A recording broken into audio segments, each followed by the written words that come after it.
Hey, everybody. Thank you for tuning in to the Stuff I Heard podcast. I'm your host, Joshua Peak, and I happen to have Mr. Gregory Steele here. Hi, Greg. What's up? What's up? How's everybody doing? Hey, good to see you. You too, buddy. How are you? So, this all came about because you and I were talking about some shows that you were watching. You were like, "Hey, have you checked these out?" I have, and I was like, Yeah, "I don't know. I don't think so." Of course, I had forgotten about one of them, Utopia on Amazon yeah, Prime. yeah, man. Let's jump right It's into it. yeah, Utopia is like sort of bonkers, It is right? sort of bonkers. Yeah, it is. I guess the one thing I could say right off is that it reminds me of John Wick in some ways from the standpoint of just how the violence in it, right? Yeah. Like I can't remember another show or movie that I saw because you watch John Wick and you're like, dang man, they just blew that dude's brains out, right? They do that a lot of times, Utopia Yeah. too.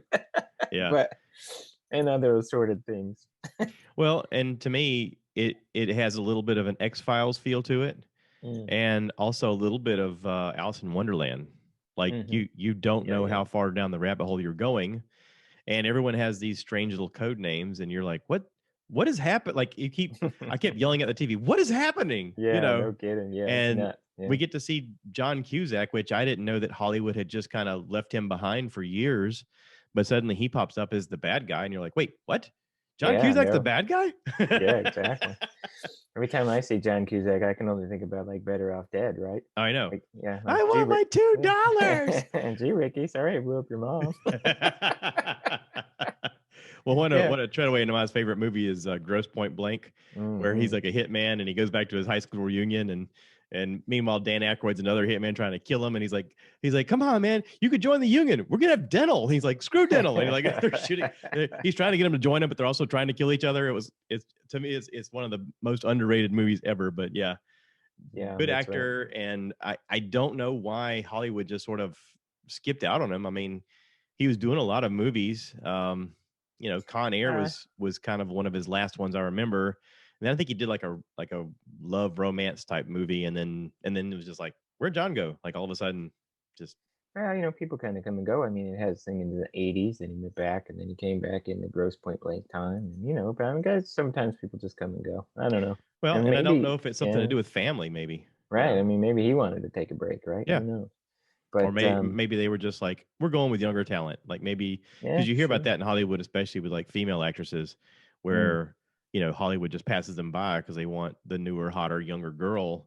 And it's like, hey, these older women, like some of them are really good actresses, and now, thankfully to a resurgence in streaming technology, we get to see a lot of really good older actresses mm. pop up in things and still show that they've got it. I Oh yeah, mean, yeah. Well, they didn't become worse actresses, right? right? Like that wasn't what happened. No, They didn't forget how. yeah. But it is kind of cool. You're right. Just considering the number of streaming services, number of things that have to create content, or they're creating so much content, and they want to find, they want people in the shows that people can relate to. So they are. I think there's a lot more availability of roles just because there's so many Yeah. platforms trying to create content, right? So. Well, and to me, it's sort of like Breaking Bad, but to me is one of the first shows that they had an idea for a show. Vince Scully got together with I forget the guy's name that played the main guy. Um, I'm blanking on it. Why Bryan am I? Cranston, Yeah, remember? Bryan Yeah, Cranston. yeah. He got Hmm. together with him and he said, "Listen, I got this idea. We're going to create a show where the bad guy is actually the one you root for. He's not going to start off as a bad guy, but he's going to slowly transition to be worse and worse. But don't worry, everyone's still going to root for you." Mm, right, And yeah. he said, "We're taking a huge chance, and I can't afford to pay you right now because we're doing this through AMC or whatever it was on." He's like, "But this is going to go longer than you think. So we're just going to put out the first few seasons. We're not going to get paid much, but then it's going to come back around."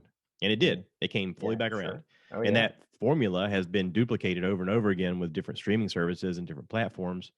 And I heard Vince Scully, he's the writer of the show. He was on The Nerdist with Chris Hardwick. He said that he had wrote the show so that there was 4 seasons automatically. He said, what a lot of people don't know is every show is written usually with 4 to 6 seasons already planned out. Like you have an outline and you say, this is the story we're going to do over these seasons. We'll put it Mm, out the first season. Just take a chance on us. We won't get paid much. Like just let us make this for this amount of money. We'll do it as cheaply as possible. once this comes around, like we got bigger plans for season 2. This will be the story arc.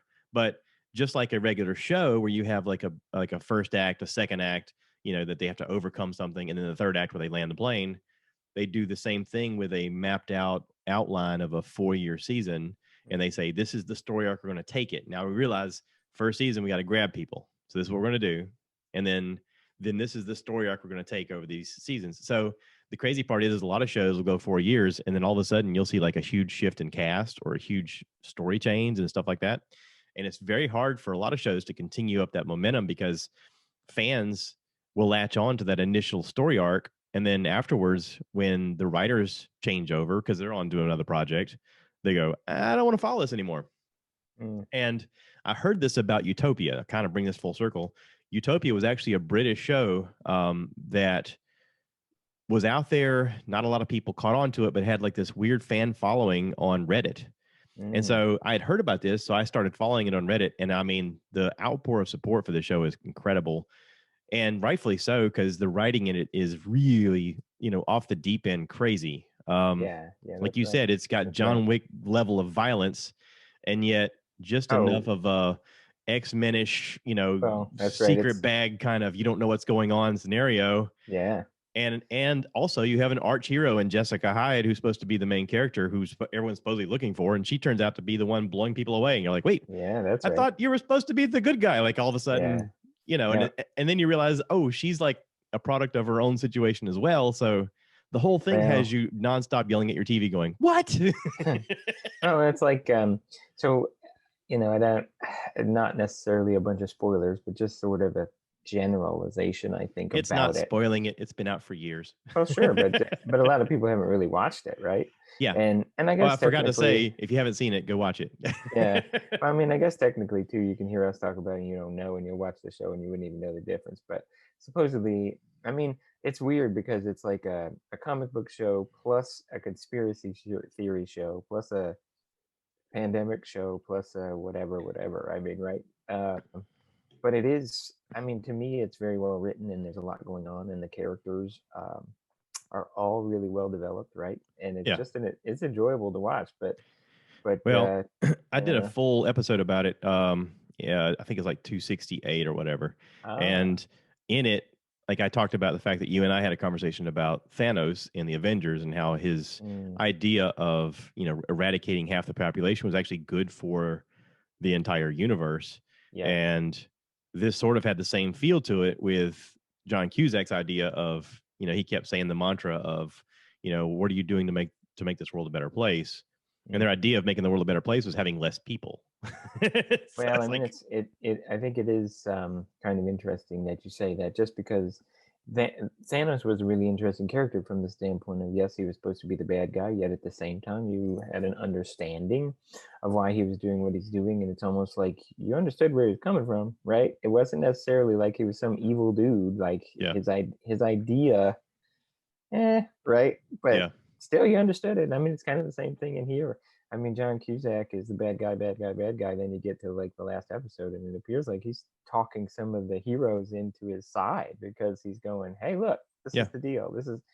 They all assume like he's out to murder everyone, and then it turns out he's not. Well, and that plays into the idea that a lot of us feel that there's a lot of crazy in the world until suddenly the crazy person makes sense, and you go, "Oh yeah, that's right." Like for us, I mean, kind of to put this into a real life perspective. 92, Ross Perot was running for president, and everyone's like, this guy is crazy, all the stuff he was saying. And now here we are 20 years later, and we're like, holy crap, he was right about all of it. No, exactly. Like, I mean, I've actually talked about Ross Perot lately, and there's not really a reason to do it, but it's sort of like the way he would always have his charts and his pointers and his lasers and stuff. It's like, I was always like, that's the way we should have been talking about COVID. Like, the public should have been told about it. They should have got Ross to do it, right? Yeah. He was laying it out there for you. You didn't have to agree or even like what he said, but at least you knew what he said, right? Well, I mean, even back then, he's talking about the Federal Reserve and stuff, and these guys are not working for the government. These guys are a separate entity. He's telling you everything that was real at the time, and everyone's like, "You're crazy!" Like, yeah, that's right. I know. Yeah. His big problem was he's almost a little Aspergery a little bit, right? Like he was, his personality-wise, he was never going to win the president. He should have been advising presidents, right? But Yeah. he was exceptionally good at getting information out to the public in ways they could understand.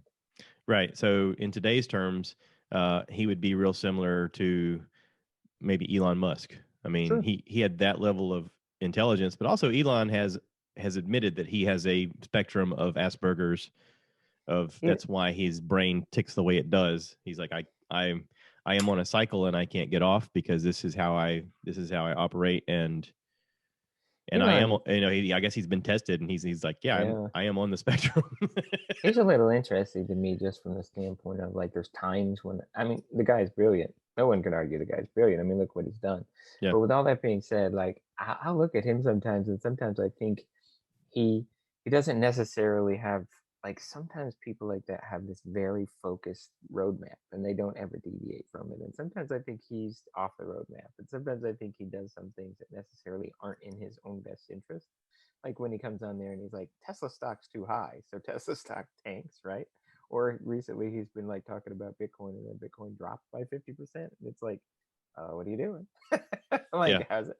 Because he owns all that stuff. He owns Tesla stock, Bitcoin. It's like he's hurting himself when that stuff happens. And you're like, why are you doing that? That doesn't make any sense. Not necessarily, because when it drops, he buys more. Well, I'll give you that. I'll give you that. Yeah. So he's playing chess while the rest of us are playing checkers. Well, the point is that no matter what Bitcoin does, he still has billions of dollars. Bitcoin Right. could go away, and he'd be like, I'm all right. He's like, that was in my couch cushions, no problem. Yeah. Right? He's like, that billion I spent on Bitcoin, who cares? Yeah. I love it. But yeah. But yeah, Utopia is wildly cool, and I really hope that they get the support that they need to make more of them. There's a lot of good shows that sort of get left by the wayside just because there's so much content out there, and there's so much that pulls people's attention away that I'm sure a lot of the services themselves go, I don't know, that we only got like 2% of the viewership. I mean, there's so much to watch. It's got to be viewership. It has to be, because I guess they have to look at like what they're spending on it versus who's watching it, and then say that it's justified. Because there's a lot of good shows. Like, they should make more Queen's Gambit. Now, I don't think they're making that because the guy who wrote it, I don't think wants to. But I mean, there's other shows. Like, I don't think they're going to make, what was that Shadow and Bone show? I think I saw maybe they're not going to make any more of that, or are they going? No, they've already signed on. Yeah. Oh, okay. Yeah. Because it seems strange to me sometimes, some of the shows that don't get more play. Yeah. You know. Well, and also COVID has shifted the way that they shoot things now. I had Michelle on the podcast recently, and she's a theater teacher. That one, yeah. Mm-hmm. Her sister's an actor and a stunt woman. And I told her, I said, you can see it now in shows that we're watching where you can tell they're shooting during COVID because it's done in like a play format. Everybody distanced, Everybody's distanced just right, or there's only like 4 or 5 casts, so you know that they had them in a bubble. Right. There was some, instead of showing 2 people talking this close to each other, the camera's going back and forth between the people. Exactly. Yeah. Or there's some of those that I've seen advertised where someone's isolated and they're filming them, and all they have is it's done like a panic horror type thing where they're interacting with someone on a television screen the whole time. And I know that a lot of horror movies are made that way also, because the production value is so cheap, they can just cut things up and chop it up in a way that looks terrifying. Of course, that's right. My brother and I still have a theory that any horror movie that has a creepy little girl in it, no, I'm out. Yeah, that's right. Yeah. There's no reason for that. I mean, as soon as she starts walking backwards or talking back, I'm like, as soon as her neck spins around, I'm like, I'm out. Yeah. Or she starts like walking like a spider with her arms bent backwards. That weird crab walk thing. I'm like, nope, I'm out. Yeah. There's just like, there's some things there's no reason for, and there's just no reason for that, right? That what was that HBO show? I talked about it with Alex. He was Lovecraft Country. Oh God, that was so weird. So every episode was amplified even creepier than the previous episode. Yeah. And at a certain point, there was an episode with these 2 twin girls that were chasing this girl, and they were creepy as hell. I was watching it on the couch, and I had like a pillow, and I was like, I want this episode to be over. That show, I watched some of that show, but I finished that show, and it wasn't even because of the creepy stuff, and it's just because it was so weird, and you couldn't follow it. And episode to episode, they were just all over the place. And I guess technically, they were trying to take that guy's stories, Lovecraft stories, and sort of kind of mesh them all into something. So, but it was so all over the place. So It's nuts. you got two guys, Key and Peele, and you got J.J. Abrams. One guy's known for making some pretty outlandish science fiction stuff, and the other guy's known for making some sort of controversial racism type stuff. But also, he has an interest in science fiction because he redid the Twilight Zone. So I could see the two of them sitting around like one of those writing projects where you write a paragraph and the next guy writes a paragraph and the next guy writes and they just amp each other up as they go. And what if they did this? Like I could just see them. And at the end of it, you're like, one of those escalating stories that just goes crazier and crazier. And they went, let's make it. Well, and like right before they pass the pen to each other, like the first thing to do is pass the joint. Right. Right. Yeah. Hey, what if we had this creepy ass twin girls? Let's do that. Yeah. I mean, I mean, I remember reading about a story where this guy and girl got set up on a writing project in college, and she wanted to write like a romance story, and he wanted to write some kind of science fiction-y thing, and they had to do that where they changed the paper back after a paragraph each. And the story was like a roller coaster. And I was like, that's what made me think of that. I was like, I bet they wrote this thinking that. They're like, what if we had this? Like it just kept amping up every time. Yeah. Well, it was, I think some hallucinogenics have been involved with the writing. Because some, I don't know. I don't know why you would come up with that stuff. Unless like you and I have talked before about the fact that if you and I talk, we sort of feed off each other. And maybe those two just clicked. And maybe they were like, they were feeding off each other. Who knows? But yeah. Well, and also like, my wife's like, I'll say, hey, I'm on a podcast with so-and-so. What are you going to talk about? Doesn't matter. Exactly. Doesn't matter. That's the whole point of it. That's, that's the whole idea. Yeah. But back to Utopia. I don't want to get away from it too far. Well, who is your favorite? Like, I know you have a favorite. Who is your favorite character? I kind of really like that little girl. The little blonde or whatever, the one that was super creepy. It's Game of Thronesy in some ways too, from the standpoint of just anyone could die at any time. Like it's just like there's no one who's like off the table to potentially be dead, right? Yeah. And so I mean, and the characters too is like some shows you watch and new characters are in and out of everything, and it doesn't make sense or it's not whatever, but they do a really seamless job at it, right? I like the. I thought it was wild as hell when they had John Cusack finally kidnapped at the end, and he was finally talking about some stuff, and that black girl who is going to die because of the disease, and he says, oh, you got one of my throat sprays when you were in school, and I'm the cause of that, and guess what, it's genetics, so if you have kids they get it too. And I was like, dang. I was like, wow. And he was super excited about it, like it worked. I was like, where'd that stuff come from, right? So it's sort of like, yes, you could see him as the Thanos anti-hero, but then you got something like that, which makes no sense. I mean, that's just bad and evil. He didn't do that for any population control reasons, right? Well, he was like, it'll make you sterile. Like that was the whole thing of every, part of our goal was to sterilize a generation or two. Well, but with the throat spray, he didn't say it was going to make her sterile. He said she could have kids. He said if she did, though, they would inherit. They would be sterile. The disease. Yeah, I don't know. Yeah, I was like, I don't know. It's stuff like that in that show, right? Like it's so wild. Yeah. And that actually, who might be my favorite character is the guy that changed his name to John, like the assassin guy.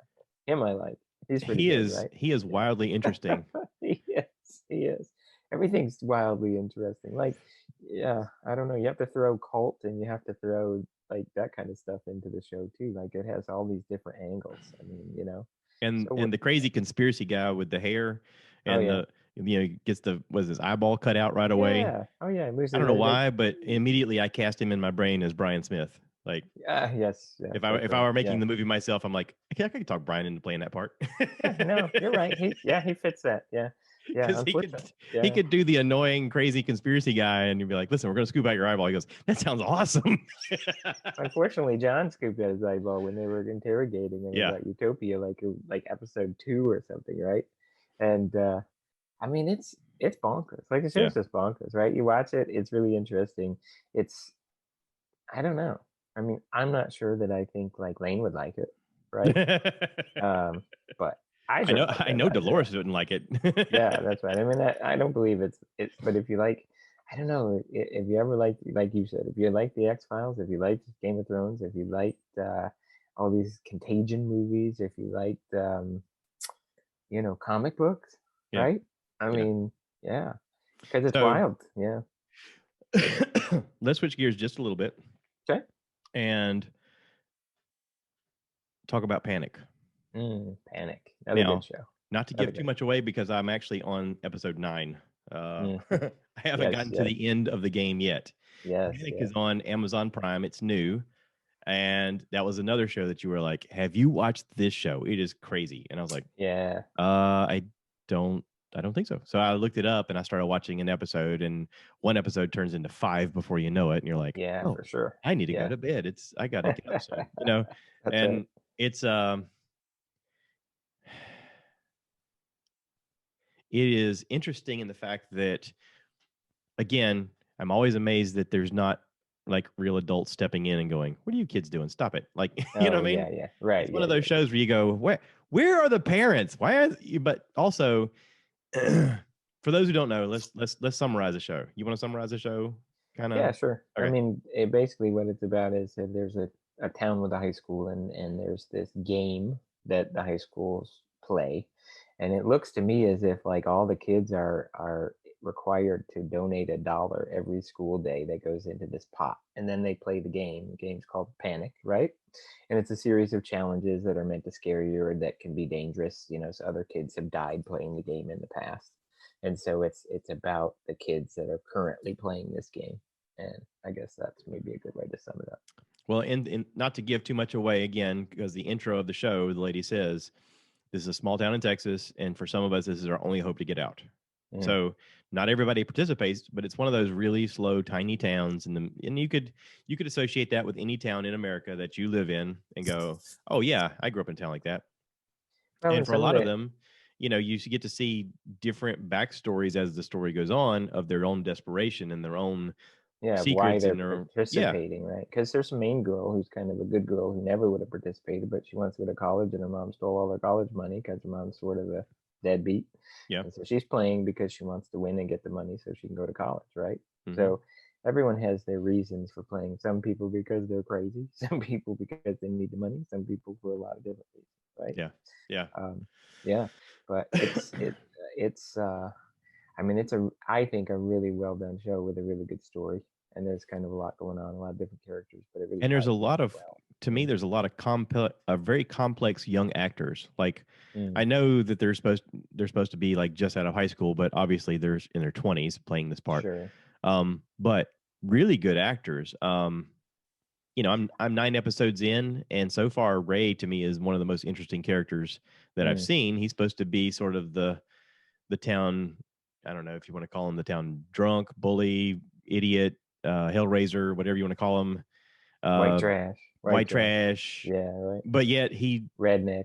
says stuff to the main girl that seems very poetic and very moving at times, and then other times he's almost trying to be the bad guy, and it's like, Oh, let God, me what a really let, complex character.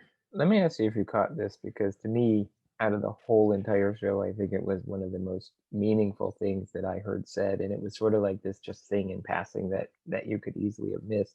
But at one of the episodes, when they're at the lake, the very first challenge, Hmm. that guy is talking about how he'd like to try to hook up with that girl, and the other girl that he's talking to says something along the lines of, be really careful, and he's like, oh, don't worry, I won't hurt her, and the girl's like, oh no, she's going to hurt you. And Yeah, this is a guy who is never supposed to be able to be hurt. It's like she understands that if he starts messing with her, that he's going to have to get real for the first time, yeah. and that he's got to be vulnerable, and that he could be open to being hurt, right? Well, and that's the thing about, social dynamics of people growing up. When you're young, you don't understand that sometimes people's overconfidence is just a mask that they're wearing, that Mm-hmm. they're faking Sure. it till they make Sure. it. To me, it's the Ric Flair syndrome. If you enter the ring and yell a lot, then everyone goes, holy crap.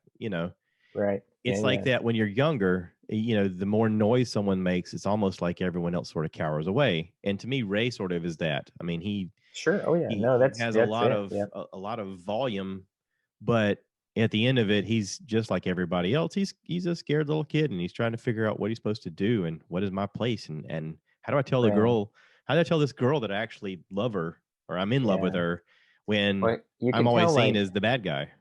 you can tell like he's never been real about anything, right? Yeah. Like his attitude about women is, I try to conquer women so I can sleep with them, and then I throw them away, and that's his personality. That's how he's always been.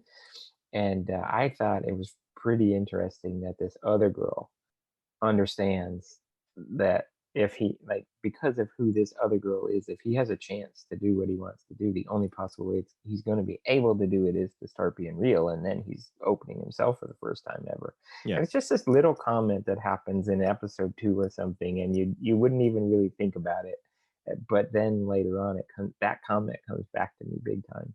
Well, uh, and there's writing in the story that there's other comments along the way that I wanted to remember one and I forgot to write it down. But there's other comments sprinkled throughout the story that kind of touch with everybody, and that's sort of where the writers need to get a lot of credit for, mhm, coming up with these great little one-liner zings that are like really thought-provoking and very almost yeah, Mr. Miyagi-ish. You're like, yeah, oh, that's an interesting way to put that. Like the mhm. I can already tell, spoiler alert, I can already tell that the introduction of the woman's tiger is going to come up later, Sure. uh, Oh yeah. because she says poignant things in the scene of it chases prey. So, last thing you want to do is run. And I was like, okay, this is going to come up. Like then it's a she sort of, then it's the she setup. says, well, then she says, by the time they're running away from a tiger, it's It's going to already be too too late. late. And I Yeah. was like, wow. Yeah. It's I like, mean, because yeah, they yeah. run 40 miles an hour. I mean, Yeah, exactly. Yeah. Yeah. It was yeah, I think it's a really good show too. And I mean, to be honest with you, like, I watch a lot of these shows and a lot of them have cool concepts, but like you said, a lot of them don't have staying power to me. I might watch a yeah. couple episodes and I'm like, okay, that's kind of a cool idea, but really doesn't. But so when you find a show that just really grabs you, and I guess they make so many different shows because different things grab different people, but Utopia really got my attention, and Panic also really got my attention just Well, because, and you it know. plays into a lot of the things that we've gone through this past year, especially with the pandemic that went on, and your occupation. I mean, suddenly it's like in that wheelhouse of, is there like questions? Is there a conspiracy? Is there something else behind the scenes? Is this something that was designed by the government? Is this something that was designed by another government? Is this on Mm, purpose? Is this by accident? What's the real play here? Is it political? Is it one party mm, did this so that they controlled the interest of the people, or someone trying to pull strings on a big global system? And you know, it does raise a lot of those questions, which plays right into everybody's panic of, manipulation and coercion and things of that nature. I mean, you look at it now and you go, okay, we lived through this thing. We're on this side of it, but also, like, was it on, like, the big question? Was it on purpose? Was there some mastermind? Was there somebody saying, "Oh, we can control the population of these people if we just do this"? well, so like, there was a year and a half where the question was being asked, like, did this virus come from the lab in Wuhan, right? Mm-hmm. And we weren't allowed to ask the question. Like, everybody was batting it down, the press was batting it down, but our health officials were batting it down, and we couldn't talk about it. And then now all of a sudden, oh, we get to ask the question. Now Fauci and Biden and everybody are talking about it. And there was I don't know if you saw anything about the Vanity Fair article that came out about that. Did you get a chance to see or hear Mm-mm. about that at all? I So, I basically heard that Fauci's emails got compromised, and he basically admitted in the mm, emails that he knew about the fact that it came out of this well, fact, this so Fauci's research emails and center. Fauci's email and the lab leak theory are kind of a couple separate things. I mean, there are in Fauci's emails which they released, there is someone who's emailing him that is saying there is an art, like, when we broke down this virus, there is a modified, non-natural part to Oh, this virus. And so Fauci did know pretty early on that regardless if it had come from that lab or not, that there was it looked like that there was a man-made part of it. mm, Um, but the interesting thing is that I don't believe that we have any evidence that shows that this virus was purposely released from that lab. But I think we're starting to see a lot of evidence that it was accidentally released from that lab. And so the Vanity Fair article was really, really good, and it was really, like, well done, and actually researched this thing. And it appears like it should be the biggest conspiracy on the news. Like, we should be hearing about it, but the news just isn't really doing what they should do recently, right? mm, But it appears that the reason why that the United States, like the State Department, was telling people don't talk about that theory because we were funding that research. So everyone was covering it up that it came from that lab, and they didn't want to say it came from the lab because then they didn't want to have to turn around and say, oh, and we gave them money for it. So that was part of it. I mean, it really was a big cover up. And I mean, you're talking about like something that was covered up. I mean, I think it should be like this huge conspiracy because the fact that we covered it up because we didn't want to say we were part of it. You're talking about millions dead, right? So I don't Yeah. know. It's interesting, But but that's a good article to read. a lot of people don't understand like how we come up with vaccines to start with, and the fact that we do have labs where we create viruses so that we can then learn how to fix them, because there is that question mark of what's Mother Nature going to do that we don't prepare for.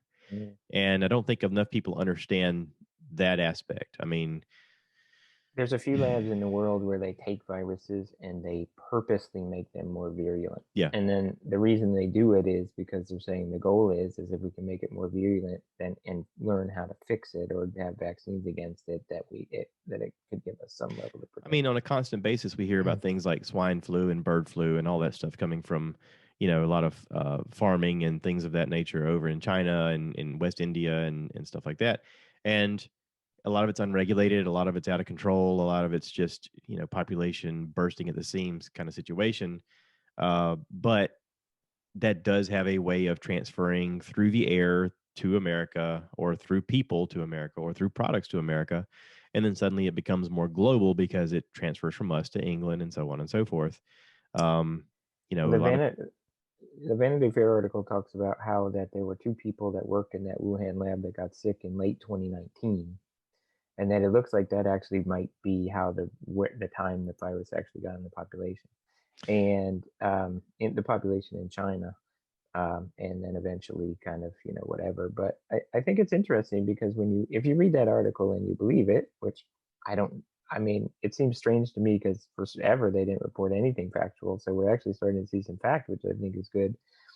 But I mean, it looks like the Chinese government and the WHO and Fauci and all of the people that are the head scientists of this kind of research in the United States and the United States government and the State Department, like everyone colluding to cover this up.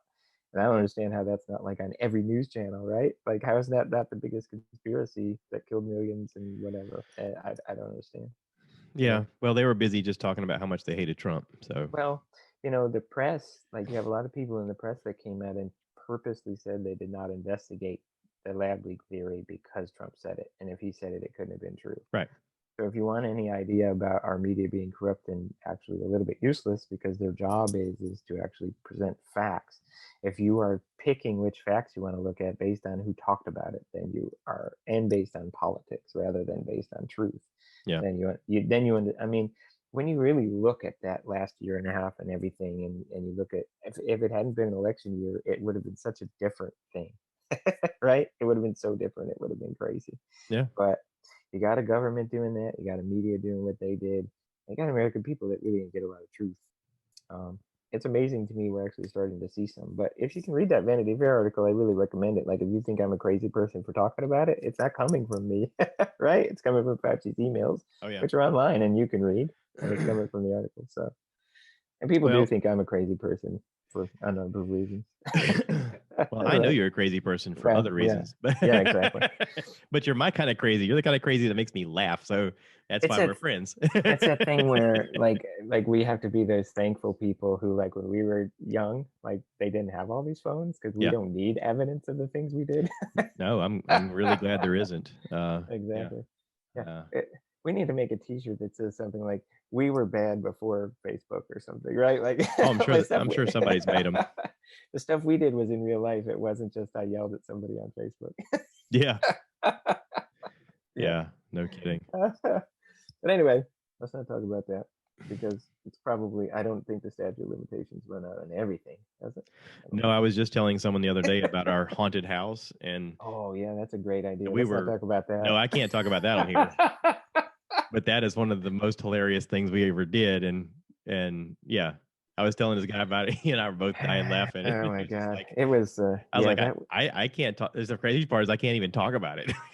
Yeah, that probably shouldn't be disseminated. Like, well, let's do a podcast when we're 78, and we'll do episode like 427,000, and we'll talk about it. I think in Uh, 20 more years we could talk about it. you think it'd be all right? Well, Because they won't want to lock us up then because we'll be too old. It won't be worth it. by then all the people Yeah. involved will probably be dead except for us. So, Hopefully. maybe it'll be okay Yeah. by then. Yeah. Right.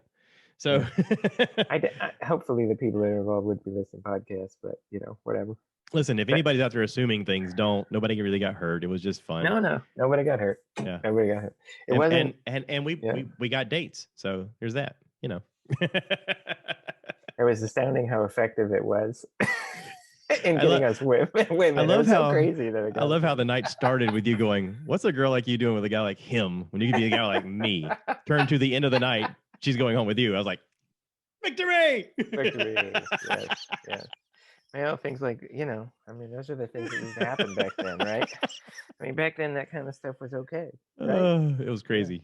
Yeah. I guess it'd still be okay if I was single. I guess once you get married, stuff like that's not okay anymore. Yeah, I mean, once you have a mortgage, you're like, let's be a little more thoughtful about this. Yeah. You start looking at your 401k and you're like, so if I lost half of that, could I really retire? Yeah. Yeah, that's bad. Don't talk about that. If you're lucky, you get a room of the house, right?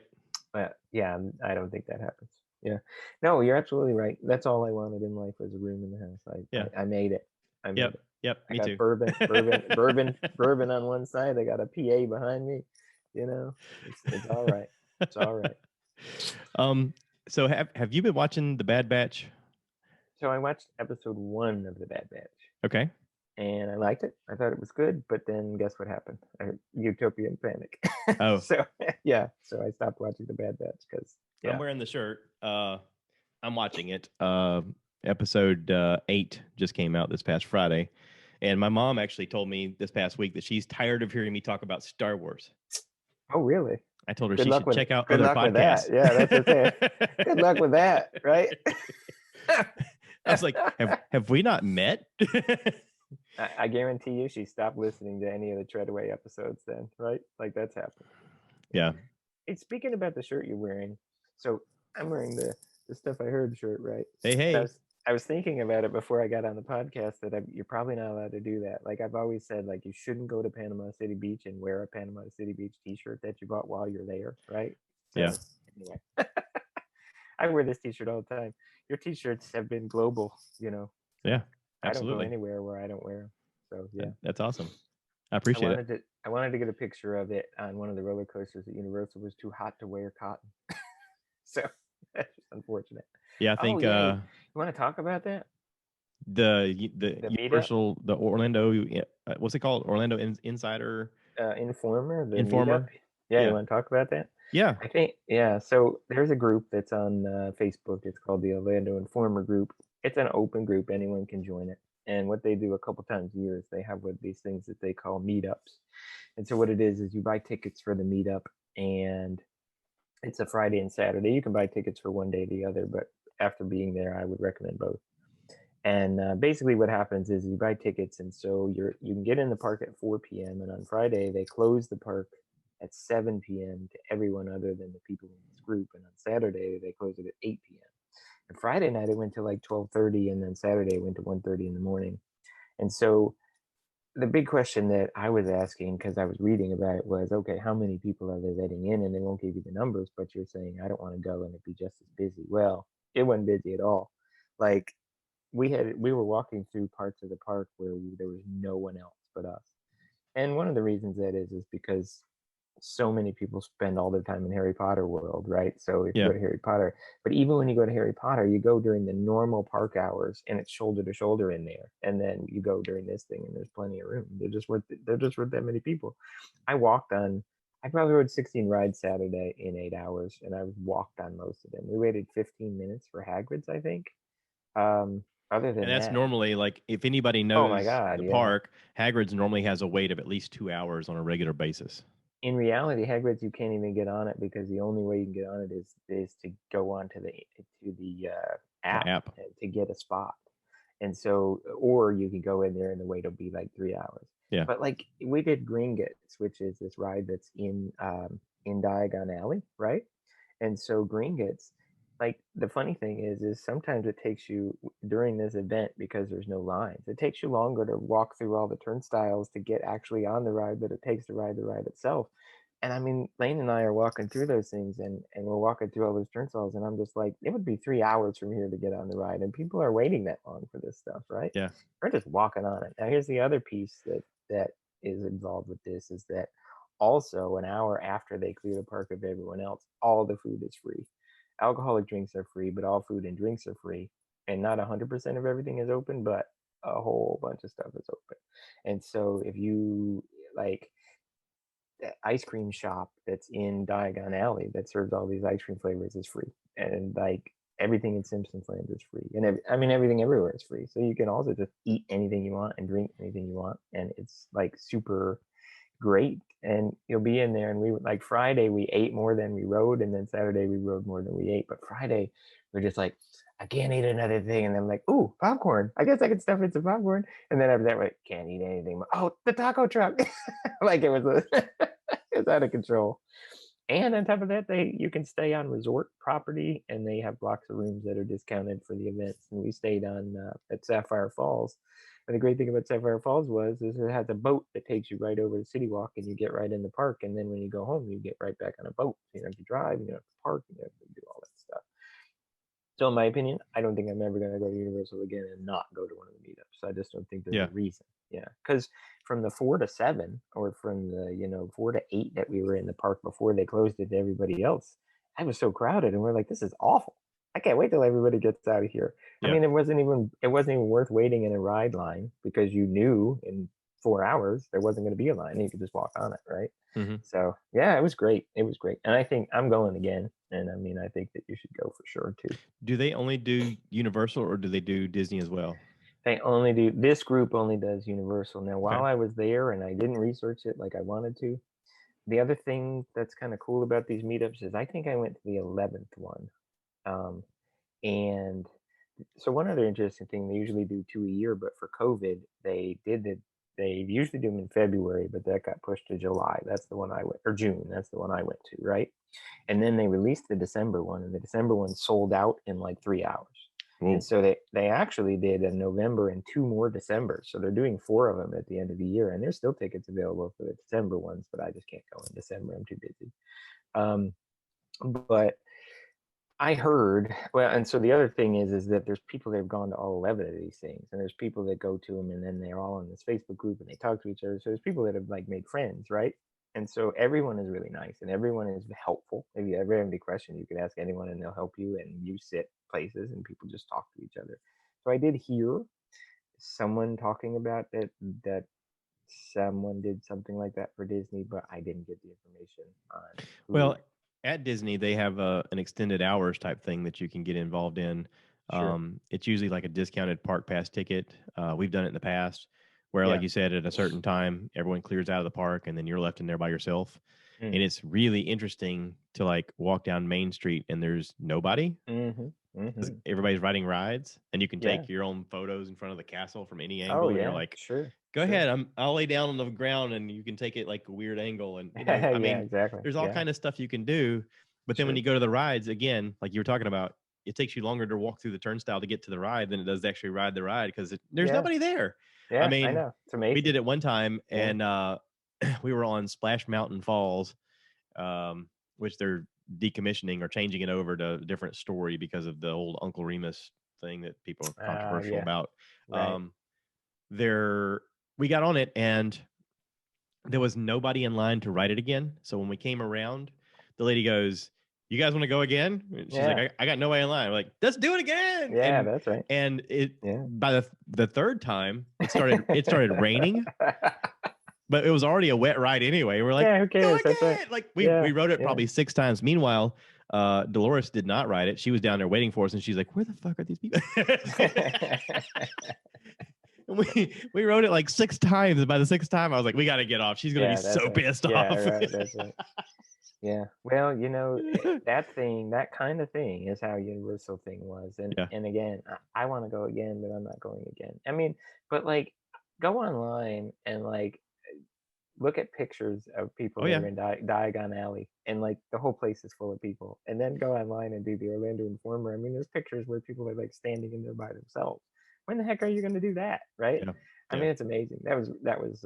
And then, I mean, this I chick joined is the like, group just so I could do that. yeah. Well, in the ice cream shop had like it was one of the places that had a decent line, and maybe you'd have to wait. But then they had this chick that would go in and keep coming out, who was just passing out free butterbeer ice cream and stuff. And so I was like, yeah, let's do that. I mean, it was good, and everything you want to do. Like we tried all the different butterbeer. We didn't really like it. We liked the ice cream the most, but we thought all the drinks were incredibly sweet. Like they were just crazy sweet, Oh yeah. right? Anytime But we've gone, we they're expensive, but they're also super sweet. We've always just split it. yeah, yeah. Well, we Yeah. did that too. I mean, that's the thing about at like we split everything because it was like you didn't even want to eat too much of anything because there was just so much more to go eat, right? Oh yeah. Like it was just the. I mean, when I say they're talking about free food, like not 100% of things are open.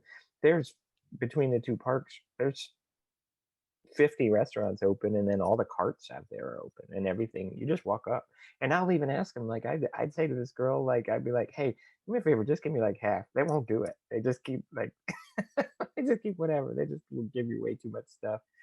But So I wonder if that's done like the Orlando Informer group. I wonder if they have so many people in the queue and they say, "Listen, we want to buy out the park." Like, I know mhm, that you can do stuff like that if you have like a large group. You can then say, "Hey, I want to rent the place out, or yeah, I have yeah, 200 people. Can I get a discounted price?" Something like that. But when you're talking about thousands of people, you then probably have the leverage to ask the park, "Hey, can we shut the park down after yeah, 7 and just have our yeah, people?" So, I mean, yeah. obviously somebody's very savvy with the economics of that and has figured out how to leverage that. Well, this guy named Taylor that runs the whole thing, and I figure he got to know somebody, right? Yeah. But here's the other funny thing. So everything you like, I say all the food's free, but they still ring it all up, and Mm. they ring it up, and then the registers after they ring up what you got show this total. I mean, some of the registers we were at were showing like a total of like $7,500. That's like one register. So my assumption was is that they must bill the group. You pay up front, and then they bill the group for all the stuff that's bought or something because they keep track of it. I mean, it's Oh hundreds of yeah. thousands of dollars, right? Yeah. But anyway, we got to go on everything. I mean, it's really cool. And I mean, the rocket roller coaster was one of my favorite things. That was unbelievable, so good. Hulk was great, and even like I really like Transformers. I thought Transformers was really awesome. So I want to go back. Yeah. Anyway, I'm gonna go back, but It's I, been a while since we've been. When we went, they were redoing Hulk. They were mm, redoing Jurassic Park. mm. Uh, they hadn't built any of the new stuff. The Velocicoaster coaster is new. Um, Yeah, it wasn't supposed to open till the 10th, but during the meetup, it was open both nights. so did you ride it? So it's the only ride I didn't get to ride, and the reason I didn't get to ride it was because I was making a circle from the regular Universal over around, Hmm. and by the time I got to it, it was too late. They had shut it down. Oh, It was terrible. It was the only thing I didn't get to ride. I was pretty disappointed. I rode everything else, and some things I rode multiple times, but I missed that. yeah. Everything other than that in the whole entire park I rode. So It which is looks stupid because that's what you should ride first, right? it looks But it looks whatever. like it's super fast and super smooth. 70 miles an hour, they said it goes. Yeah. And they said too, it does zero G stuff, which makes me wonder, like, if at top of one of the turns, it doesn't just stop and leave you hanging there or something. I don't know that for sure, Slows down a lot, like just but a hang enough. did you get to ride Hagrid's before? No, No. it So wasn't. it They weren't wasn't done there. building it when I was there. So Hagrid's is awesome because, like, you know how the Hulk is, where the reason why the I didn't Hulk get to roller ride a Hulk. coasters. Oh, you never rode the Hulk either? No. Oh, that's bad. So the reason why the Hulk is so cool is because of the fact that they have one of those aircraft carrier launchers. So they Yeah. bring you in this tube and then they just launch your ass. Right. Hagrid's does that like 5 times. Like you're riding and it launches you, and then you start slowing down a little bit, and they put you in another one of those launchers, and they just launch you over and over. It's crazy. It's a nutty ride, but it was fun. Oh, it was That's fun. got to be similar to the rock and roller coaster, the takeoff at the beginning. That rock and roller coaster, man, like you're going up and you're on your back. And I was like, wow. And that was a great roller coaster. Yeah. Holy cow. That was one of my favorites. So, oh, you're talking about rock and roller coaster. I'm sorry. You're talking about the one at Disney, the Yeah. Aerosmith one, right? Yeah. The Yeah. Aerosmith one. They have That one at, that launch is that similar yeah, type that's right. aircraft carrier launch. They have one at at Universal, and I think it's called the Rock It roller coaster. Rock It, yeah. I think so, and it puts you on your back, and then it's funny at the beginning they have like speakers in your head, and you get to pick what song you want to listen to during the ride or whatever. I think I did "Kickstart My Heart" by Motley Crue. It's pretty good. But anyway, it was cool, good I ride. was Good, yeah. the day we went there, I wasn't feeling well. I'd eat something that didn't agree with me, and Dolores was like, "I'm gonna ride this," and I was like, "Okay, I'll hold your purse." Mm, I was that guy yeah. that day. I was like, "Have fun." Well, so the reason I didn't write a bunch of stuff Friday was because I didn't feel good either. Like I think I had some sinus stuff still going on, and I was feeling really bad. Second day I took Dramamine, and that's when I could ride everything on Earth. And that's the reason I missed the Velocicoaster, because I couldn't have ridden it on Friday. And then by the time it was the last ride on my list for Saturday, and I missed it because I didn't get there in time. But When we went after I to took Dramamine, that was great. when we did the Harry Potter stuff, we realized after waiting in line for the first thing that there was a secondary line to the side of us called the single person Yes, line. that's right. Yeah. And I was like, we don't have to sit next to each other because like you can't see each other anyway because you have this little Right. You're almost like locked a in. capsule that Yeah, you're locked into. exactly. Yeah. Like if I lean forward, I might see your nose, but I don't have Yeah. to have the experience with you right there so I could touch you. Let's get in line. And then weirdly enough, every time we got in line, they put us right next to each other anyway. Yeah, there you And go. we could walk on the line. I mean, it was, and you bypass a lot of that zigzaggy stuff because from the time you walk in that door, it only takes you maybe 2 minutes to get to where it's time to ride the ride. That's like that thing at Disney, that what is it, the Matterhorn or whatever, that big mountain roller coaster is with the Yeti. Mm-hmm. Single rider line on that is really awesome, right? Because the line is always crazy, but single rider you just get on pretty quick most of Yeah. the time. Yeah. We do that anytime we can. Of course, the pandemic has changed that line.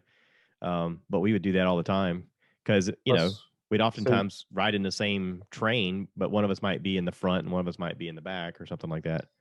so that's another cool thing about the event too, is that like if you're someone who wants to ride in a specific car, like you'd have to wait forever to get your specific car during the meetup. You could just, I mean, there might be a little more wait than just walking on it, but Mm. still, you can get in the front car pretty easy if you want.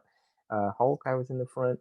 Rocket roller coaster in the front, and it was not hard to get on. But I really think that we should I think we should do it. Yeah. Right. I think we should go, and I think you should come.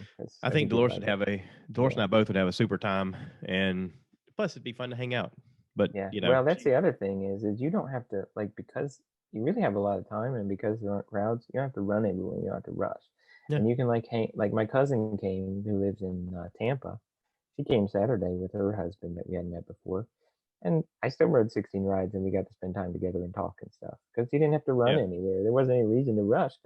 Well, here's the thing: is like when we went, we did I think 2 days at Universal, and then we stayed on property at the I think it was the Riviera with the boat. And after a couple of days, we rode everything. We actually rode everything the first day. And we just went back the second day to ride some of the stuff again and do more looking around. But we always go after Labor Day because kids are back in school. And I think that year we may have gone in like October. And it just turned out really nice to where, it wasn't too hot. The crowds were low. We walked around pretty casually everywhere. Cool. Got to ride everything. Of course, again, a lot of that stuff was being repaired or down, for changes to the ride. But we did ride everything that was open that we wanted to ride. And, then we transferred over to Disney for a couple of days. I mean, I think we did like a couple of days here and then 3 days at the other place and rode a bunch of stuff and just wasn't in a hurry. A lot of it was because it was during off season. Well, and you'd mentioned too something about the pandemic, and we had gotten an email like 3 weeks before we went that they had changed it where you didn't have to wear any mask outside, but you were going to have to wear it inside. And then a week before we went, they said for vaccinated people, no more masks. So no one wore masks. Yeah, when we were at Universal, like there were very few people that wore masks. Yeah, so we had to wear ours when we went, and it was uncomfortable, which I thought it would be. But I understand safety concerns and all that stuff. It is nice now that a lot of stores have it where you don't have to wear your mask if you're vaccinated. So I'm like, great, I don't have to wear this thing, but I'm still carrying it in my pocket everywhere in case if I go up and they're like, sir, we're gonna have these on. Okay, whatever. In Albany, where I live, there's nothing left. There's no more mask mandates in any stores or anything. And it's kind of interesting because, the only people still really at risk are people who chose not to get vaccinated. I mean, Yeah. it's a bad thing to say, right? But you could choose to get vaccinated if you want to, and then you don't have to worry about it anymore. Yeah. I mean, so people who don't choose to get vaccinated, I mean, I feel bad for you if you catch it, but I'm not going to continue to like alter my whole entire life because you chose not to get vaccinated. I mean, that's sort of a risk you're taking. And if you want to take it, you can, but sorry, Yeah. right? I went to Walmart yesterday and they had a sign up front saying if you're vaccinated, you don't have to wear a mask. Yeah. I walked in without mine and everybody I saw coming out had theirs on. And when I walked in, I maybe only saw 10 people in the whole store that didn't have it on. Everyone else had it on. That I was like, wouldn't happen here. all But right. yeah. The crazy thing is this: the people still masking up are the unvaccinated. Yeah. And they're wearing cloth and surgical masks and stuff. And the problem is that masking, like if you want to wear an N95, it protects you. But any of those other masks, they only work if everyone wears them because they protect you from giving it to other people, but they don't protect you from getting it. So the funny thing I think is the unvaccinated are masking and it doesn't do anything. It's a waste of time. So it'll be similar to using a Bounty paper towel as a rubber. Pretty close. Yeah. Just as effective, for sure. Just as effective. Yeah. But that's the thing. This is just for show. Like I'm just showing you guys. I'm with you guys. Well, and that's the thing is like the masks are some sort of symbol. But again, if you are unvaccinated, there is no reason to wear that mask because it doesn't protect you from getting COVID. If you have an N95 on, we can argue. But if you're not wearing an N95, it's worthless. So let's play devil's advocate and say that maybe in 10 years we have a vaccine where we have to wear plate armor. That'd be sweet. Right? Yeah, that's it. Like this is the only way you can get in here. You got to wear plate armor if you're going to go get your groceries. And you're like, if that happens, like I left my plate armor at home in the other car. Oh right, man. 100% starting jousting tournaments again if that happens. Like we're having them at my house. We're having jousting. Of course, maybe by then lightsabers will be real and I could just start decapitating people. I'm like, I've had it with you guys. You look infected. I always thought it'd be funny, like if lightsabers were real, what's the most obnoxious thing that they're not supposed to be used for that you would use it for? And immediately I thought, I'm making a lot of toast. Yeah, no doubt. I'm just going to be playing with bread nonstop, going, how thinly can I slice it? Throw the bread at me. I'm going to see if I can get it in the air. Man, put some spin on it this time. I want to see if we can get a curly Q. I mean, there'd be a lot less squirrels. That's all I gotta say. You know what I'm saying? There'd also be a lot less people cutting me off in traffic. Yeah. I do believe I'd have a reputation as being that guy. Yeah. Well, you definitely have to put a mask on. But yeah. So, well, I guess. So one other thing to talk about real quick, if you're interested in talking about it, is when you're going to come visit. Yeah. I'm coming. You're coming to visit. I'm coming to visit. Okay, we're done with that. Next topic. Yeah, I'm excited. Yeah, we got. So you're going to come down August 7th, which is my birthday weekend. That's going to be fun. Yeah. I did talk to my brother yesterday, who said that he might still be coming. He might show up. I don't know. He also talked about bringing a friend of his, which that would be fine if he wants to bring a friend, I suppose. But I don't know. Whatever. So he may show up. He may bring a friend. And then I talked to Treadaway. And what Treadaway said was that he had actually been approved to have that weekend off by his big boss. But then it turns out his big boss also was taking that time off. So he felt like it would probably be rescinded. Yeah. He was like, don't count me out yet. I was like, okay, whatever. Yeah. I don't think he's going to make it. I don't either. I don't. But, yeah. No, what I was going to say is if Gary wanted to, I could pick him up in Augusta because I got to come through Augusta to come to your house anyway. Oh, that's a pretty good point. If he was taking Monday if I'm taking Friday and Monday because I'm planning on coming up Friday and then heading back home Monday, kind of like I've done normally. And I thought, if he wants to ride with, That's a good point. Yeah, I'll talk to him about it because that is, you got to go straight through there anyway. No reason to really drive two cars, right? Right. Are you staying until Monday morning? Yeah, I'll leave it early in the morning. On Monday? Yeah. Okay, very cool. Yeah. My brother, I doubt that if Gary comes, that he's going to stay till Monday. I think he'll probably have to leave Sunday. Well, I mean, let's face it, he doesn't I love had to you guess. that much. I mean, No. I told him, he was like, he's keeps saying that, you know, it's hard for him to get away, and I agree with that. I was like, well, just tell her I died, and then tell her and then come to my funeral, but I'll have like recovered, or we'll have some Weekend at Bernie stuff. Like we'll have the show, you guys can be behind me and move my arms and stuff. Like we'll get you a hat and a little fake mustache. Josh can sing. You can sing the songs and pretend it's me. It'll be perfect. I mean, I'm down with it. Let's do it. Yeah. One of us will have our hand in the back of your head and we'll move your head around. yeah, that's what I'm saying. See, I think we really have a good plan.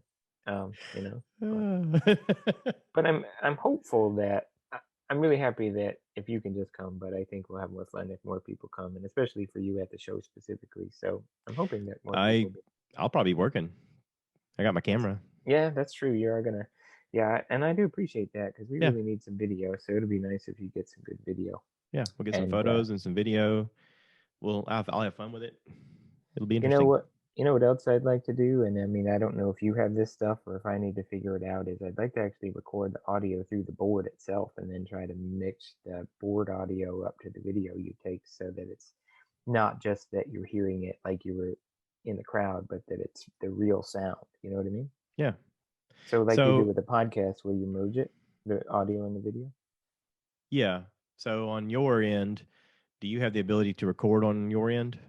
Well, that's what I'm talking about, is like you 100% can plug something into the board and record. I don't know 100% how to do it yet, but I'm guessing. Oh, I know how. Brian probably knows how. I don't know, but I totally know how. Yeah, well, that's one of the things I was thinking about. If you have something that plugs into a laptop, you just open up GarageBand and hit record, and off it goes. Huh? You don't actually have to use GarageBand. You can use your phone. Like your phone has voice recorder on it, right? I mean, it's an app. I mean, it's not on everybody's phone, but I happen to have it. But yeah, all you have to do is have an app. Mine says voice memo. So on there, you just tap the record button. Yeah. And you just white, but okay. If it plugs into the it's got a little red dot down here. That's all it is. Yeah. Okay, you and I have actually recorded a podcast this way, and I've moved it over to Anchor. But you can actually just use your phone because all it is an MP3 file. So if your soundboard has the ability to plug into this somewhere, usually from an output into a lightning cable, that's usually an adapter piece that goes onto a 3.5 plug. I have one of those. I actually have an adapter already at work that when it goes from the little thing to the lightning. Yeah. So on this board that I have here, I have an output that goes into a USB. And then that goes into my computer. Okay. Yeah. So all you have to have is an adapter that'll move it from whatever your output is on your board. I'm sure there's a separate output that'll plug it into something else. Actually, you know what? Your board has an output on the top. There's a 0% chance that there's not an output on the board. Right? Yeah. It's just a matter of figuring out like what the cord you need is. Right. I bet you, and I'm willing to bet the guy Brian, who's our bass player, is the one who owns the PA that we use, and he might already even have all this stuff. I'll send him a message and we'll see. Yeah. But I was just saying, my thought is to try to merge that sound with your video because it would be better. You know? Yeah, absolutely. But you can also take it in clips. Like you can do it in small sections and adapt it and all that other stuff. Well, that's why I'm asking you to do it, man. You're the expert. You know all that stuff. But I also have a new microphone. This thing on top of this camera is called a Deity D4 Duo.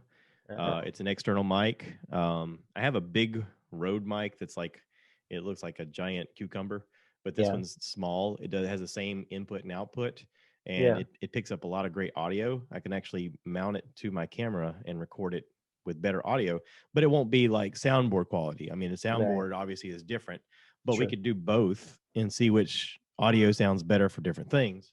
Sure. Yeah. Yeah, let's do it. I mean, that's what I'm saying. I think that because we like to get the videos up and probably got to get a YouTube channel or something going, right? And then wait, you don't already? Nope, I don't have really any video. That's the point. We don't have anything. And so that's why I want you to help us out, get some stuff so we can put some stuff up there, because we're gonna try to start. Okay. Okay. You and I are going to make one right now before I post this so that no one else grabs it. Oh. So if you're listening to this, we already made one. So check out 5 and 4. Well, we'll come up with a name. We'll just I'll link it in the comments below. But go check out the content we're going to be putting up. Yes, I guess it'll be 95, right? Of some variation of 95 band like something. Yeah. Yeah. So anyway, that's the point is that we don't really have any decent video, and we certainly don't have any decent audio. So we're working on looking at some places to play, like this place called Harry A's in Panama City and some of these other places. And what they want you to do is they want you to send them this press kit, which basically these days, because everything's so digital, it used to be this big book and it had all these pictures and you'd send CDs, but now these days you just send a piece of paper and a business card, and it puts them towards your YouTube channel or whatever, right? So I want to get some stuff up there for that so that I can start sending out some of those things to some of these other places to see if we can get booked. That sounds very analog for something that could be digital. Sure. All of that could be digital. It all could be email, that's for sure. Your biggest problem with something like that is finding out who the person is to talk to, because you'd think that information would just be readily available, and a lot of times it's not. Yeah. So I don't know, but anyway. All right. So to shift gears slightly, have you seen Loki yet? So I saw episode 1 of Loki. Okay. Because I'm assuming 2 came out last Wednesday, right? Yep. So I haven't seen 2. I saw 1. I really, really liked 1. Lane sort of liked 1. So she didn't get into it like I did, but I thought it was really cool. Like I was like, dang, this is an awesome concept, right? Yeah. Yeah, I like it. It's going to be a good jumping off point, and I think we may actually see Thanos again. I saw that. I saw someone talk about that. Maybe Thanos would have another run, a go at it, I guess, or we'd see him. Huh? Yeah. Yeah. I really like. I'm not a huge fan of Owen Wilson, like as an actor. I don't generally like his stuff, but I like him quite a bit in Loki. He does a really nice job. Pretty cool, right? Yeah. And so the storyline overall is very intriguing and interesting. Well, and it's interesting that, again, in this scenario, you see Loki who looks at himself as a god in his world, and suddenly he's here and he has zero power. I mean, all of his worldly, ideas of what he could do or could be suddenly is dwindled down to you don't matter at all. and the way they interact with him is like, we've seen gods before, right? Like no big deal. Well, what about that really good part where he has the Infinity Stone and like this guy opens his drawer and there's a bunch of Infinity Stones in there, like they're hanging out like they're nothing. Yeah. Oh, Eugene's just an office employee and he's like, "You have an Infinity Stone?" He goes, "We got tons of them." He's like, "What?" Some of the guys like him as paperweights, and he's like, "Yeah, what?" That was I thought that was amazing. Like, and even in this thing, Infinity Stones are just like, whatever. Well, and in his world, like it was very hard for one person to even hold it, let alone 2. Which Loki actually held a stone and the Tesseract at one time, and could barely do it. Thanos has to use a gauntlet to be able to hold it. That's right. We see it kill Tony Stark whenever he tries to use it with the gauntlet because the power is so much.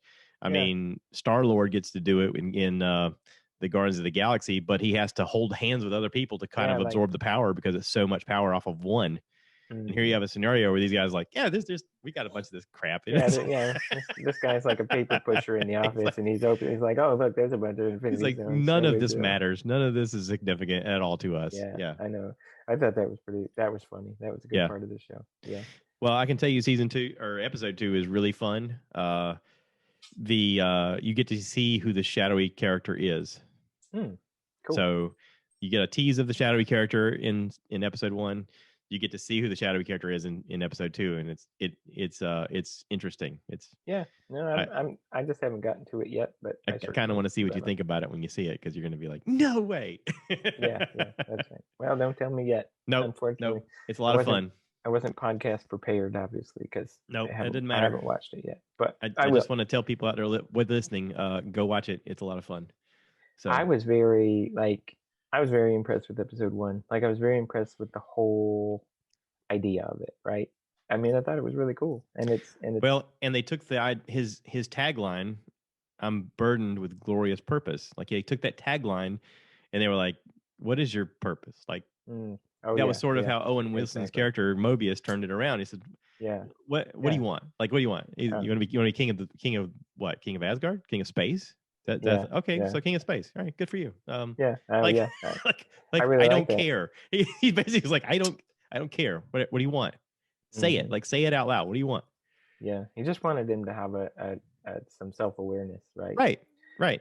Because they were, I guess they were figuring that he could only be useful to them if he would realize what he was, who and Right. what he was, right? Yeah. And so they did that really good. I mean, I thought that's why Owen Wilson was good, and there were a lot of parts of that episode I thought were funny, and a lot of Yeah. them I thought were interesting. I mean, I thought it was good. It was really good. And also, they're in that holocron sequence when they're showing him his life back to him in almost like a Mm. TV episode. Yeah, yeah. They show him being killed by Thanos, where Thanos just crushes his neck, but it doesn't show you that's his end. The Mm. end is where his brother comes and hugs him, where Thor comes and hugs him. And they Mm. say that I read a little fan fiction thing saying that the reason they showed that is because that's the last thing he felt. Mm. And I was like, oh, Yeah. well, that was a little extra bonus something that I didn't pick up on. I kind of dig that. I love watching people's like iterations of the explanation, you know? Sure. Yeah. Yeah. It's sort of a behind the scenes, in case you missed this little nugget. And I'm like, didn't notice Yeah. that. How about that? Yeah, yeah. No, it's cool. I'm looking forward to it. I'm gonna watch the second episode again. Unfortunately, the second episode got put off because we've been trying to finish what I was finishing Utopia.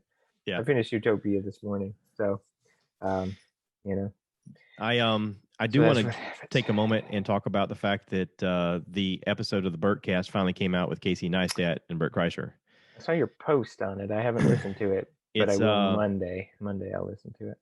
it's unlike anything that Bert has ever done because and he talks about this at length in the podcast about how Casey is sort of the reason that he changed his life. Like Bert was on the Travel Channel. He was a TV host. He was a stand-up comedian, and suddenly, like the whole industry was changing. He got canceled from his TV show. The industry basically said they didn't want him. Like shows were being canceled, tours were being canceled. He was like, he had just been on David Letterman the night before everything got canceled, and he was like, "Wait, what just happened?" And he was watching YouTube at the time, and watching Casey Neistat and this guy named Mr. Bryn Brown, and he was taking notes from what Casey was talking about doing in his own life, about taking agency over your own creativity and saying nothing can stop you if you don't stop.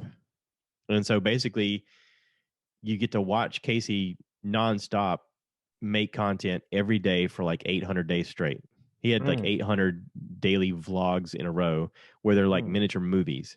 And Casey talks at length about this with him, but Bert gets real emotional in the beginning because he says, "I don't think you realize how much you changed my life because I took all of that stuff that you were teaching us how to do on a regular basis, and I adapted everything you said. You're like, hey, check out this camera. It works really good. You can put it in your pocket. You can film it this way. Here's some editing tips. Move this into here, move that there. Tell your story arc. Have a beginning, have a conflict you got to do, and land the plane at the end. Everybody wants that transition. All these little things, Bert was in one ear and right into his soul and going, I can do that. And he started doing it. And it was because of them and because of their discussion about it that I started adapting all of that in my own creation and in the things I was making. And I was like, oh, I'm not telling a story the correct way. I need to do things differently. I need to think about the fact that even myself as a consumer, these are the things that I want as well. So let me take the ownership of it on my end. And if I'm going to create something, then do it clearly, concisely, as well video made as I can. You know, I quote Casey on a regular basis whenever I'm filming something. Someone always goes, "What kind of camera you use?" And I say, "Well, honestly," Casey says, "the best camera to use is the one you have in your hand. Like if you have access to get a bigger camera right there, and it's portable enough for you to use it, great, do that. But if you don't have it and you just happen to have your phone, do that. Whatever you have is going to be whatever you get started with. It doesn't. You don't have to go out and buy equipment." And so I've kept that mantra in my mind every time something comes up, and I go, "Okay, is the excuse because I'm lazy, or is it because I don't have it right here?" Like, you know, and also, do I need to bother with carrying around a, heavy camera and lens? And no, not all the time. But Well, and I mean, the question is are you using that to procrastinate from getting it started? right, Right. because I don't most have people have this. I don't have excuses. that. Right. Yeah, exactly.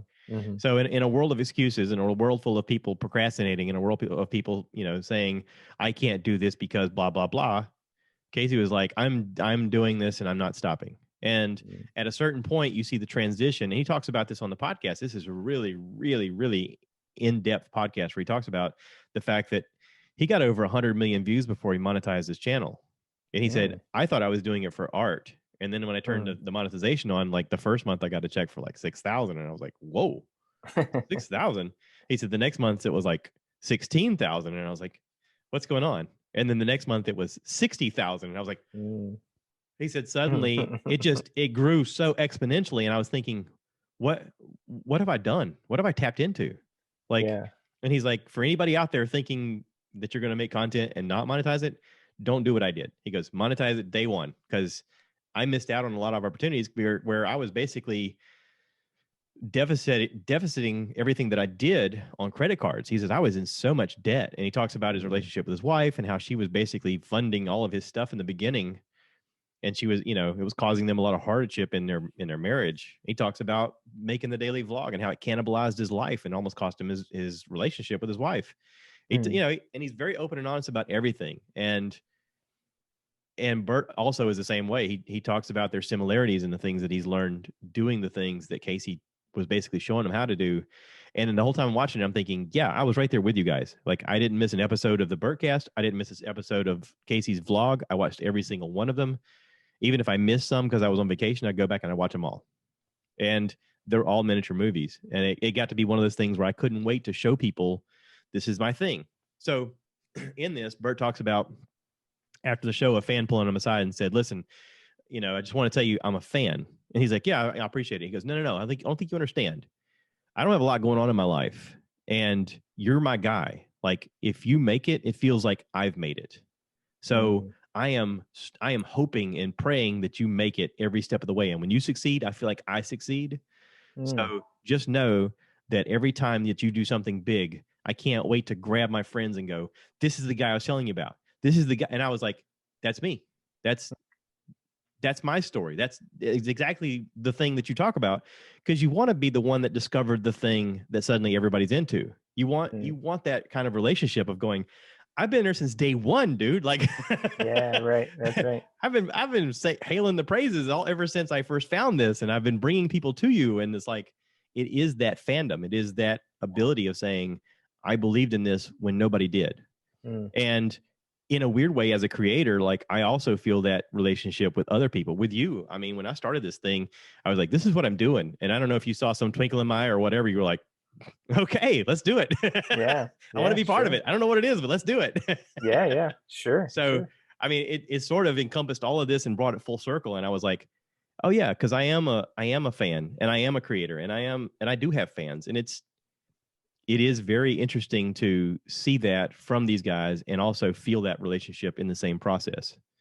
And, you know, Well, the people, like the people that love you, man, they want you to succeed, right? And if yeah, and here's the other thing too, is it's I'm like, sure with the band, I'm sure you got people that were there from the beginning who were like, yeah, I saw you guys play your first shows, and you guys yeah, have changed a lot. You guys have new members now, but listen, y'all are better now than ever. But I've been yeah. there since the beginning. Like, they feel a relationship with the band, you know. You know what's really cool for me is that I work at the biggest employer in town, like 6,000 people, right? And so,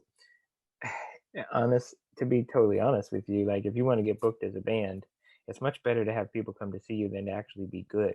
I mean, you should be good, and that's a good thing to do. But if people will come to see you and buy drinks and make the bar money, you get booked, right? Yeah, And so I'm very, very lucky because of the fact that I have a core group of people that work at the hospital that will come to all of our shows, and they bring other people.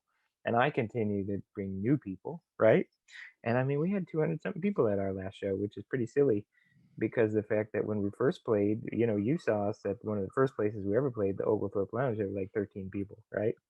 And so it's a pretty amazing to go from 13 people and playing at the really fringe places to now we play the best places in town and we bring 200 people, right? And so and I don't know if I told you this or not, but even coming to social media, like on our Facebook page, when I put out a band post, I used to reach like my reach used to be like 64 people. Well, now because people share my stuff and so many people have friended the band page, I'm reaching like 1,600 people when I post something, right? Yeah. So I looked at that and I was like, holy cow, how'd I get here, right? I'm just like, it's amazing to me that those things are true. But I'll be at work and people like see me and they talk to me about the band and talk about how much fun they had, and that's the reward of it, right? I mean, that's the good part. So Well, and here's the thing is like for your content, you could yeah, honestly just have a GoPro set up and just yeah, record, just have it like sitting on a table or on a tiny tripod or something like that, and just have something, or your phone. You could just use your phone. sure.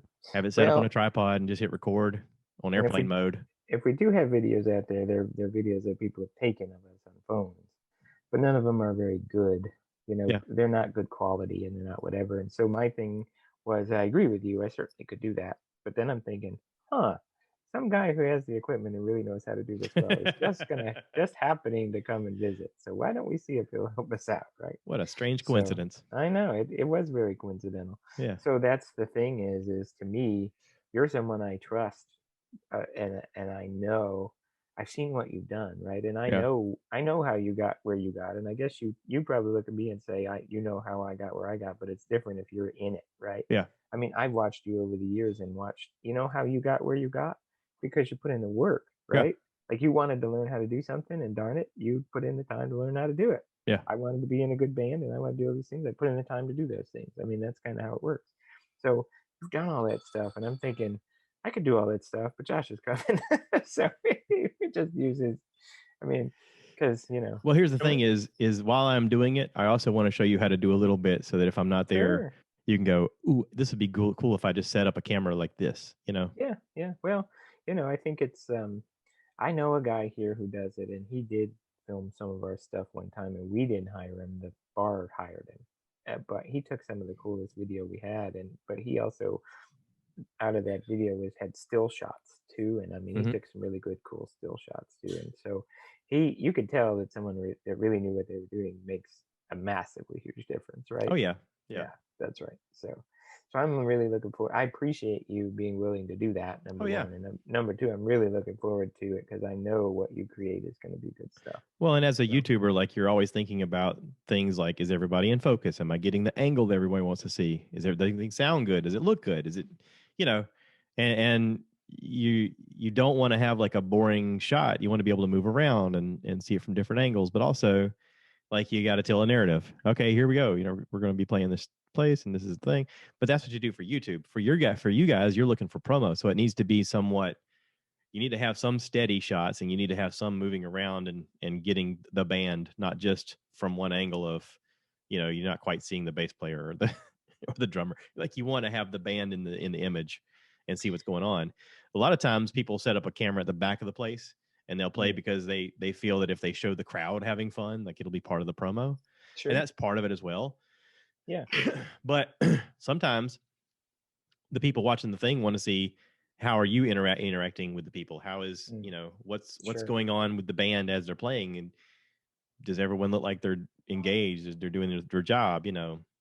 So I Yeah, mean well, there's different questions yeah. people ask, and you just there's Well, that's ways you what I can was shoot it saying and edit it. about you being able to come up on the stage when we're playing, right? Yeah. And get in people's face and stuff, and that's fine. And you could take pictures of the crowd from on the stage, and then you could have other ones that are off the stage and whatever. I mean, I think that the thing is you just have license to do whatever you want because Okay. whatever you do, I think, is going to create good content, right? I know you can create good content. There shouldn't be anybody who debates that, right? Yeah. If they are, they're not watching your stuff. So what we do So, is we'll create a page that we can announce that you can announce during the show of mm-hmm, if anybody shot any great content, please link us at, I mean, you can do it through your Facebook. Please mm, link us through the Facebook and then have that be part of it as well. Because any of that content that's online, you can then pull it because you own the content. You mm, can pull it and say, hey, this is our band, check us out. This is some of the stuff. But you could do all that through a website, through your YouTube page, through anything. mm, right. I mean, That's right. because you're performing it and it's I don't know about the copyright laws as far as YouTube goes, but um Oh, there's zero copyright laws. I mean, all you have on YouTube is people that are covering songs, right? Like millions of them. yeah, but there is a question of is it too much on point with the song? Because if it has to be variant enough that it's not saying that you're directly copying their music. Like you can't just play like a karaoke song and sing because it's identical to the song. It has to be something like individualized. So a lot of times bands will play their own music. It's the tempo is different, the tone is different. It's just enough of a difference that they can get away with doing cover songs, which is fine. Like you'll see a lot of like people with a guitar and they're singing in the room, just them. That's fine. No big deal. When it's like right in time with the song, that's when the stupid robot algorithm goes, "Hey, this is free falling. I know this." Like all of a sudden you get flagged and you're like, Well, I guess the thing but is that if it's you do that, you can't monetize it, I suppose. right. Is that what it is? And you don't have to. Like that's not the goal of this. The goal of this Right. is just to have eyes. So Right. we don't turn monetization on for this. We just have it set up where you can do whatever. But listen, this is all behind the scenes. I know the people listening right now are like, what? No. Or Well, there have to be maybe they're thinking people about out the there. same thing. Yeah, I mean, there have to be people out there that are interested in doing something like this, and that they might think it's beneficial to hear about. But I know when you're here, you and I'll have a lot of good conversations about it, and we'll set some stuff up. Hey, so like for the listeners out there, Josh thinks that I'm a complete and total technological dinosaur, which is true. Didn't used to be that way because I still don't even have the Instagram thing for the band. So when you're here, I guess we'll set that up too, because I know you told me before I need Instagram. See, look how frustrated he is. Boy, howdy. Here's the good thing. We need to do that. We need to do that before this episode comes out because someone's going to grab it and then you're not going to be able to get it. You're going to be like, I can't believe everyone's used our name already. And then they're going to be like, you can buy it from me. You're like, anybody who does. That's the weird. Yes, there's people doing that. Well, that's why I said I'm not going to release this until you and I do something. Well, if someone does that, that's where the lightsaber is going to come in. You know what I mean? That's what's going to happen. Yeah, exactly. Just be warned. Yeah. There is a shovel. Listen, if someone does that, I'll pay them in koozies. You know what I mean?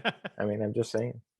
So, anyway. I don't know if you caught on to the fact that I end every podcast by telling everybody if they have any complaints to mail them to 5 and 40. I did. I caught that on multiple episodes now, and you must be doing okay. I haven't gotten any complaints yet. Okay, well, I'm hoping they at least let you know what's going on, and please tag on a Bitcoin so that it gets immediate attention so that you'll be right on it. Correct. That's how you get the complaint department to really respond. Yeah, the way I respond to your complaint has a lot to do with how many cryptocurrency you attach. Because if you want a positive response, then yeah. If you want me to make a whole lot of fun of you, then don't put any on there because I'm 100% going to make fun of you if you're emailing me a complaint about Josh's podcast. That's just 100% going to happen. But just to let you know, you are the official complaint department. If anyone has any gripes or complaints, they're to address you immediately. I'm going to address him all like William Shatner did in that Saturday Night Live skit. You know, the one where he's at the Comic-Con and he's like, have you ever kissed a girl?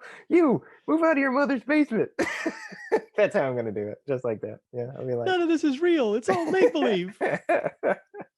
Like, obviously, someone needs a job because you have time to email me complaints about Josh's podcast. Yeah, exactly. So, yeah, I don't think it would go particularly well. Just to be honest, but there are people complaining about you, so you don't care. Yeah, right. Whatever. Don't send them to me if you want like good, positive, uplifting responses. That's not going to happen. I'm always amazed by people who say, "I expect more out of you," and I'm like, "Really? I don't." Yeah, I think I'm doing all right. I'm pretty amazed that I can pull all this off. Me too. People would be like, I don't know, there are times when I think to myself, because we always think these things, I think to myself, I really don't do anything. And I'm like, I don't do anything too useful. And then I think about what I do for a living, but then I think about I managed to keep a band together and book a band to be lead singer. And we have poker night that we do. And I, cook all the time. And we, it's just, we do a bunch of stuff, but sometimes it doesn't seem to me like I do a bunch of stuff. But if I really look at it, I do plenty of stuff. Well, if you never need inspiration on what to do, call me and I'll give you 1,000 things that I've thought up of doing that I can't have time for. Mm-hmm. No doubt. You are definitely more gung-ho than I am. So even answering the phone sometimes is something I'm like, why is the phone ringing? I got my hands busy. I'll look at the phone sometimes and it's ringing and I'm just like, I don't have time for this. Like while we're sitting here, my phone's been lighting up with phone calls and text messages. And I'm just like, later. You got to go swimming, man. I'm doing a thing. Well, not only that, I mean, swimming to do. My wife's checking in with me. She's down in Florida They went to the Oh, Everglades that's right. yesterday and got to ride on Yeah. airboats. And she sent me lots of video of them going to some kind of exotic animal place with tortoises and alligators and snakes and all kinds of crazy swamp-like creatures. Nice. So she's like, I'm going to send you some videos so that you can make a YouTube thing. And I'm like, okay.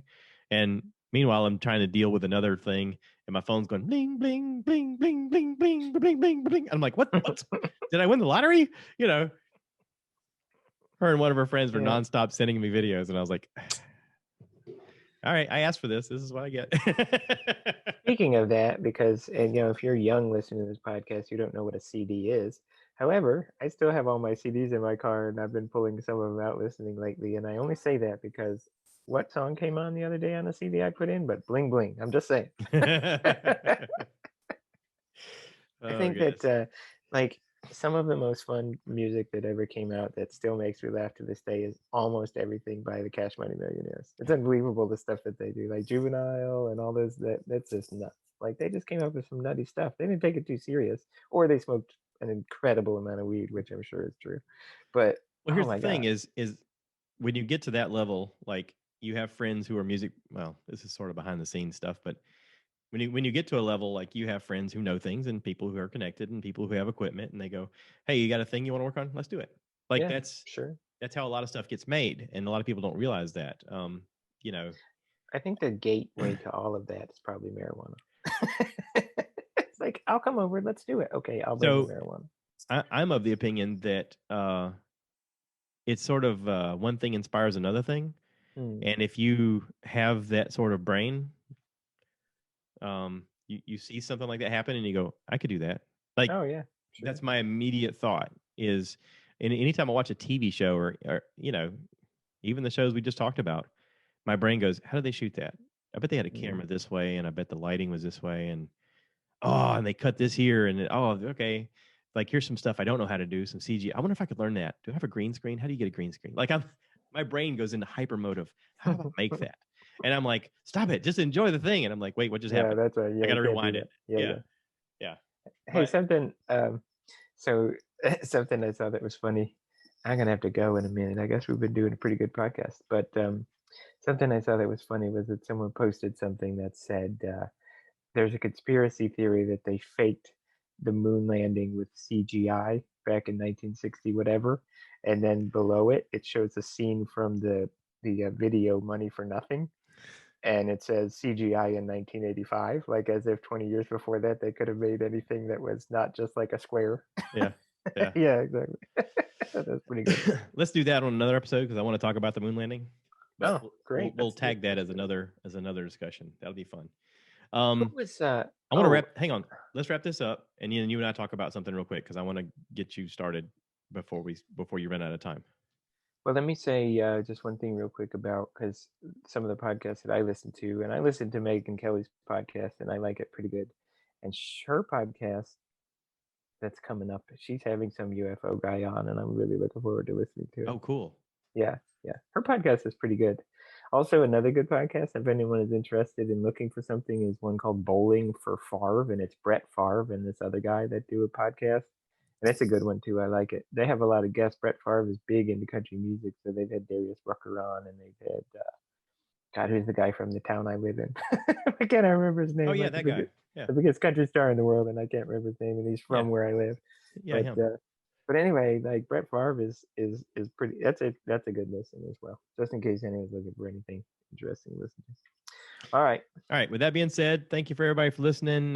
Please check out Greg's band the podcast 5 and 40, the band 95 Band, Albany, Georgia, on Facebook, and thank you all for all the support. If you want to be on the podcast, let me know. We'll talk about anything. Please remember to rate, review, subscribe. That does help our viewership go up. It helps the numbers. It helps us pay for more equipment. It helps us do more fun stuff. And get more Boba Fett pictures. Maybe we could get Greg a decent microphone in this little room there. We could just mail it to him or something. I don't know, maybe. So thank you for listening. And as always, cue the cow.